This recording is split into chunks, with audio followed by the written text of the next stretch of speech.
CM Revanth Reddy టార్గెట్గా Munugode MLA Komatireddy Rajagopal Reddy మరోసారి చెలరేగిపోయారు. తాను రాజకీయాల్లోకి వచ్చి పదవులను అడ్డుపెట్టుకుని సంపాదించేవాడిని కాదంటూ సీరియస్ అయ్యారు. మునుగోడు ప్రజల కోసం అవసరమైతే మరోసారి రాజీనామా చేస్తానని సంచలన వ్యాఖ్యలు చేశారు.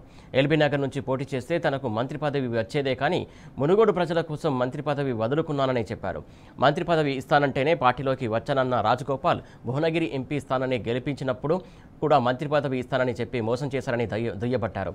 స్వార్థం కోసం మంత్రి పదవి అడగట్లేదని, తనలాంటి వాడికి మంత్రి పదవి వస్తే ఇంకా ఎంతో మంచి సేవా కార్యక్రమాలు చేస్తారని ప్రజలు నమ్ముతున్నారని రాజగోపాల్ అన్నారు.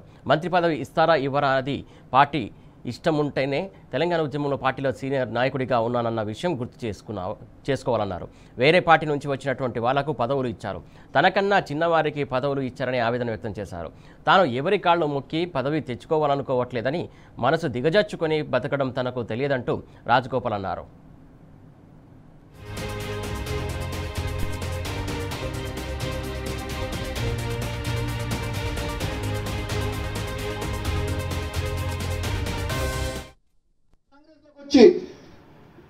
మీరు ఇస్తానని హామీ ఇచ్చిండ్రు, ఇస్తారా ఇవ్వరా అది మీ ఇష్టం.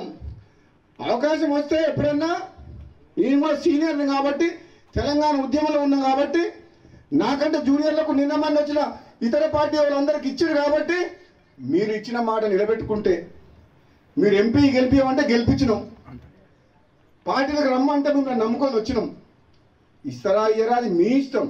కానీ నేను మాత్రం పదవుల కోసం ఎవరింటికి పోయి కాలు మొక్కి మనసు చంపుకొని దిగజారడం మాత్రం జరగదు. నేను బతుకున్నాగా ప్రజలున్నారు నా ఎమ్మడి. నాకు కావాల్సింది ప్రజలు, వాళ్ళ బాగోగులు, ఈ నియోజకవర్గ అభివృద్ధి. ఒకవేళ నాకు ఏదైనా మంచి జరిగితే వాళ్ళకి మంచి జరుగుతుంది, లేదంటే వాళ్ళ మధ్యనే ఉంటా, వాళ్ళ కోసం పనిచేస్తా, వాళ్ళ కష్టసుఖాల్లో పాలు పంచుకుంటా, వాళ్ళ కోసం ఎంత దూరం అన్న పోతా, ఎంత పోరాటం అని చేస్తా, అవసరమైతే అంత దూరం కూడా పోతా. నేనైతే భయపడా.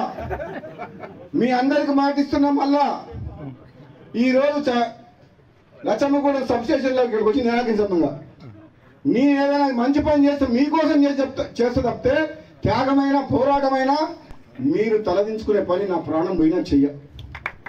మీరు తలదించుకోండి, మీరు నన్ను ఓటేసి గెలిపించారు.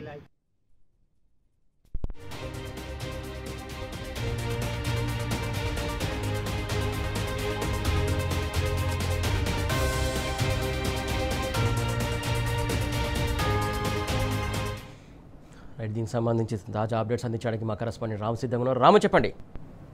సురేష్, రాజగోపాల్ రెడ్డి మరోసారి తీవ్రంగా తన అసంతృప్తిని వెలగక్కారు. తనకు పదవి అయిపోతే రాజీనామా చేస్తానంటూ కూడా అధిష్టానానికి బెదిరింపు ధోరణి పాల్పడ్డారు. హెచ్చరికలు కూడా జారీ చేయడం జరిగింది. ఎంతో మందికి పదవులు ఇచ్చారు, తన జూనియర్లకు పదవులు ఇచ్చారు, తనకంటే తర్వాత పార్టీలకు వచ్చినటువంటి పదవులు ఇచ్చారు, తనకంటే అసమర్థులకు పదవులు ఇచ్చారు, కానీ సమర్థులైనటువంటి తనకు మాత్రం పదవి ఇవ్వడానికి అధిష్టానానికి మనసు రావట్లేదంటూ కూడా తీవ్రంగా వ్యాఖ్యలు చేయడం జరిగింది. అవసరమైతే మరోసారి రాజీనామా చేస్తాం, మునుగోడులో ఉప ఎన్నికలు తీసుకొస్తా, కాసుకోండి అంటూ కూడా అధిష్టానాన్ని బెదిరించారు. నేరుగా రేవంత్ రెడ్డిని కూడా టార్గెట్ చేయడం జరిగింది. 2 రోజుల క్రితం సోషల్ మీడియా పైన చేసినటువంటి రేవంత్ రెడ్డి వ్యాఖ్యలను కూడా ఆయన తీవ్రంగా ఖండించడం జరిగింది. ప్రతి ఒక్కరిని కూడా గౌరవించాలి. సీఎం సీట్ లో కూర్చున్నటువంటి రేవంత్ రెడ్డి సోషల్ మీడియాని కానీ ప్రధాన మీడియాని అందరినీ కూడా గౌరవించాలి. సోషల్ మీడియాను తప్పుపడుతూ ప్రధాన మీడియా వారిని ఎగదోసి వారిద్దరి మధ్య పంచాయతీ పెట్టే ప్రయత్నం చేశారంటూ కూడా ఆయన వ్యాఖ్యలను ఖండించారు. ఈ రోజు నేరుగా తన మంత్రి పదవి పైన మరోసారి కూడా ఆయన నోరు ఇవ్వడం జరిగింది. మంత్రి పదవి కానీ ఇవ్వకపోతే రాజీనామా చేస్తా, తనకంటే జూనియర్లకు పదవులు ఇచ్చారు, తనకంటే అసమర్థుల పదవులు ఇచ్చారు, రాజీనామా చేసినటువంటి ప్రతిసారి కూడా మునుగోడులో అభివృద్ధి జరిగింది, అవసరమైతే మరొకసారి అభివృద్ధి చేస్తా అంటూ కూడా ఆయన తీవ్రమైనటువంటి వ్యాఖ్యలు చేయడం జరిగింది. ఎల్బీ నగర్ నుంచి పోటీ చేస్తే నాకు మంత్రి పదవి వచ్చేది, కానీ మునుగోడు ప్రజల కోసమే నేను ఇక్కడి నుంచి పోటీ చేస్తా. పోటీ చేసినటువంటి క్రమంలో కూడా అధిష్టానం మాటిచ్చింది, అధిష్టానం మాటిచ్చి తప్పింది, విశ్వాసం కోల్పోయింది, నమ్మకం కోల్పోయింది. దీంతో పాటు భువనగిరి ఎంపీగా గెలిపిస్తే నీకు మంత్రి పదవి ఇస్తానని మరొకసారి ఆశ పెట్టారు. భువనగిరి ఎంపీని కూడా నిలబడి అక్కడ గెలిపించాను, గెలిపించిన తర్వాత మన అధిష్టానం మరొకసారి మాట మార్చిందంటూ కూడా ఆయన తీవ్రంగా వ్యాఖ్యలు చేయడం జరిగింది. రాజగోపాల్ రెడ్డి వ్యాఖ్యల పట్ల సర్వత్ర కూడా ఆందోళన కలుగుతోంది, సర్వత్ర కూడా పెద్ద చర్చ జరుగుతూ ఉంది.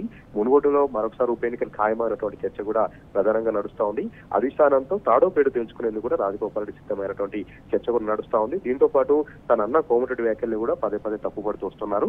కోమటిరెడ్డి వెంకటరెడ్డి ఏమో రేవంత్ రెడ్డిని మరోసారి సీఎం చేస్తారని ఆయన మాట ఇచ్చి పూజలు చేశారు, కానీ తన తమ్ముడైనటువంటి రాజగోపాల్ రెడ్డి మాత్రం రేవంత్ రెడ్డి 10 ఏళ్ళు సీఎం గా ఎలా ఉంటాడు, ఇదేమన్నా ప్రజాస్వామ్యమా లేదంటే నియంతృత్వమా అనేటువంటి వ్యాఖ్యలు కూడా చేయడం జరిగింది. ఈ రోజు మునుగోడు నియోజకవర్గం నారాయణపురంలో ఈ వ్యాఖ్యలు చేయడం జరిగింది.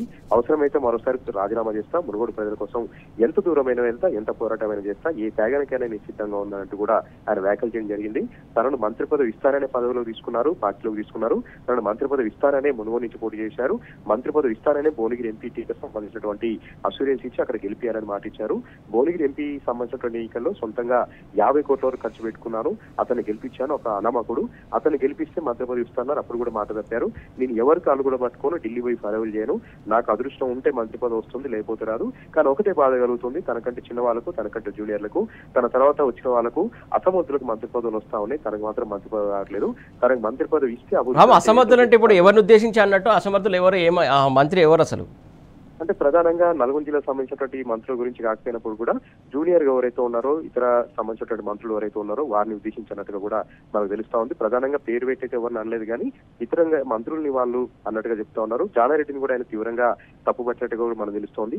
తనకు మంత్రి పదవి రాకుండా జానారెడ్డి పైరవులు చేస్తా ఉన్నారు, జానారెడ్డి దురదృష్టి పాత్ర పోషిస్తున్నారంటూ కూడా గతంలో కూడా వ్యాఖ్యలు చేశారు. దీంతో పాటు ఉత్తమ్ కుమార్ రెడ్డి కూడా పైకి మంచిగా ఉంటూ లోలోన తనకు వ్యతిరేకంగా పావులు అడుగుతున్నారంటూ కూడా ఆయన తీవ్రటువంటి వ్యాఖ్యలు చేయడం జరిగింది. నల్గొండ జిల్లాలో ఎమ్మెల్యేలు సగం మంది నా వెంటే ఉన్నారు, సగం మంది తనకు మంత్రి పదవి యాక్సెప్ట్ చేయడానికి సిద్ధంగా ఉన్నారు. కానీ రేవంత్ రెడ్డికి ఇష్టం లేనట్టుంది, జానారెడ్డికి ఇష్టం లేనట్టుంది.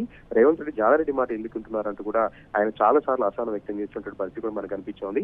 మునుగోడు నియోజకవర్గంలో అయితే పరిస్థితి మరీ తారుమారవుతా ఉంది. కాంగ్రెస్ పార్టీ జెండా కనిపించట్లేదు, కాంగ్రెస్ పార్టీ అధిష్టానం పెద్దల ఫోటోలు కనిపించట్లేదు.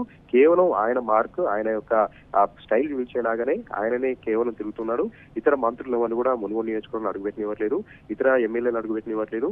ఇన్ఛార్జి మంత్రి వస్తే కూడా మునుగోడు నియోజకవర్గానికి ఆహ్వానించలేదు. కనీసం ఈయన కూడా ఆయనకు స్వాగతం పలకలేదు. నల్గొండ జిల్లా కలెక్టరేట్ లో రివ్యూ జరిగింది జిల్లా అభివృద్ధి పైన, ఆ రివ్యూ కూడా ఆయన అటెండ్ కాలేదు. జిల్లాలో 2-3 సీఎంస్ ఉన్నాయి, వాటి కూడా రాజగోపాల్ రెడ్డి అటెండ్ కాలేదు. తన అన్న కోమటిరెడ్డి వెంకరెడ్డి ఏ కార్యక్రమం చేసినా కూడా ఆయన అటెండ్ కావట్లేదు.